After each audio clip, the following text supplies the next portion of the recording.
হৃদয় বিদারক। ৭,০০০ কিলোমিটার দূর থেকে এসে বাড়িঘর শূন্য করে কেউ নেই। বাবা হসপিটালে, বাবার বিছানা শূন্য, মায়ের বিছানা শূন্য, সারা ঘর খালি। শিয়াব অস্ট্রেলিয়াতে, শুভ সিলেটে থাকে। বড় ভাই আর ভাবি বাবাকে নিয়ে হসপিটালে আছে। আমি প্রচণ্ড টায়ার্ডের কারণে শুধু হসপিটালে বাবাকে দেখে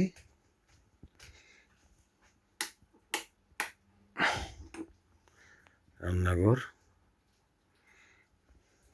বাবাকে দেখে বাড়ি চলে আসি, স্নান করি, তারপর এখন ঘুমিয়ে যাব। বর্ষার বৃষ্টি হচ্ছে বাইরে, মেঘ দেননি, বৃষ্টি হচ্ছে।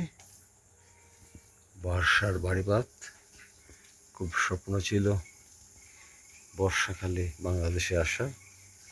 প্রায় ২০ বছর পর স্বপ্নটা পূর্ণ হলো। আমি তো বর্ষার বৃষ্টির মধ্যে আমি ভিজছি, ইচ্ছা করি গোসল করছি বর্ষার পানিতে। বর্ষা ব্যাঙ ডাকছে, আমাদের গৃহপালিত কুকুরগুলো ঘুমিয়ে আছে। আকাশে রাশি রাশি মেঘ জমেছে।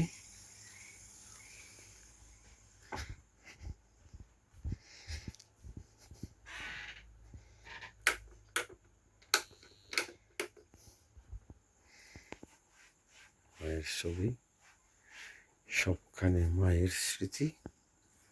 18তে 20-এ এইভাবে এসে, 18তে আর 20-এ এইভাবে সন্ধ্যা রাতে সেখানে মায়ের সঙ্গে বসে গল্প করেছিলাম, এখানে আর এইখানে। কেউ কোথাও নেই, তো আজকে এখানেই শেষ করছি, ঘুমিয়ে যাব। সকালে বাবাকে দেখতে হসপিটালে যাচ্ছি, খুব টায়ার্ড। আল্লাহ হাফিজ। আজকে 7th of July, Tuesday morning.